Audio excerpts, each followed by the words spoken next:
नमस्कार। आप सभी को सादर जय श्री कृष्ण। एक प्रश्न सर्वसामान्य जो कि जो पेरेंट्स यहाँ एडमिशन करवाने आते हैं उनकी तरफ से भी आता है, कोई गुरुकुल देखने के लिए आते हैं तो उनकी तरफ से भी ये प्रश्न रहता है कि गुरुकुल में जो बच्चे पढ़ रहे हैं ये आगे जाकर के क्या करते हैं, क्या ये सरकारी नौकरी लग सकते हैं।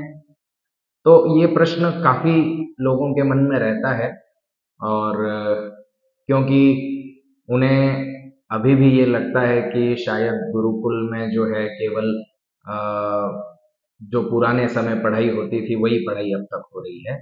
तो पहले तो क्या गुरुकुल के छात्र सरकारी नौकरी लग सकते हैं, इससे पहले तो यहाँ पढ़ाई क्या क्या होती है मैं उसके बारे में चर्चा करता हूँ। अभी वर्तमान में अपने इस गुरुकुल में जैसे मुख्य रूप से तो वेदों का अध्ययन तो होता ही है, उसके साथ में जो अन्य विषय हैं जैसे अंग्रेजी, गणित, कंप्यूटर, सामाजिक विज्ञान, विज्ञान, तो ये सारे विषय भी पढ़ाए जाते हैं और इनका पूरी तरह से एक सिलेबस बना हुआ है। और क्योंकि वर्तमान स्थिति में अंग्रेजी भी जरूरी है, कंप्यूटर भी जरूरी है, बाकी अन्य आधुनिक विषय हैं वो सारे आवश्यक हैं, इसलिए वो विषय भी पढ़ाए जाते हैं। इनके लिए स्पेशल अलग से टीचर रखे गए हैं, वो टीचर इनको ये सारे विषय पढ़ाते हैं।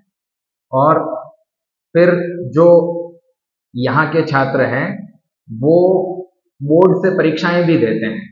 जैसे इसके लिए एक अलग से बोर्ड है, महर्षि सांदीपनि राष्ट्रीय संस्कृत शिक्षा बोर्ड, भारत सरकार के द्वारा चलता है और वहां से पूरा सिलेबस बना हुआ है और वहीं से सभी छात्र परीक्षाएं देते हैं जिसकी मान्यता है।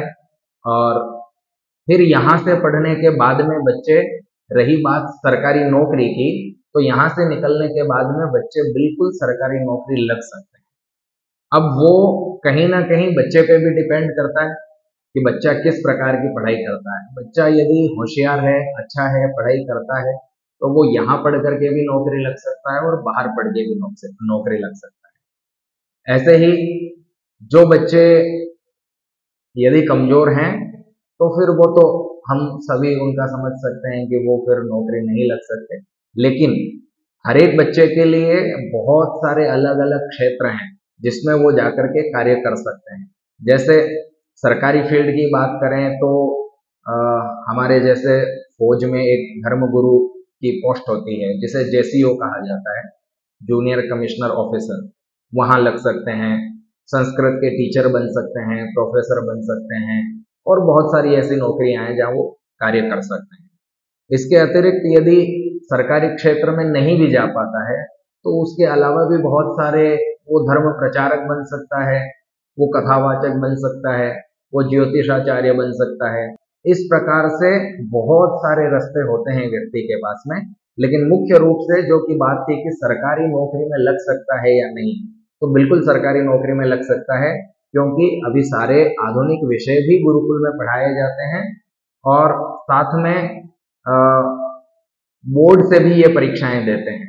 तो बोर्ड से देने की वजह से इन लोगों के पास में डिग्रियां भी मिलती है और ये जो है बाहर जाकर के सारी परीक्षाएं दे सकते हैं।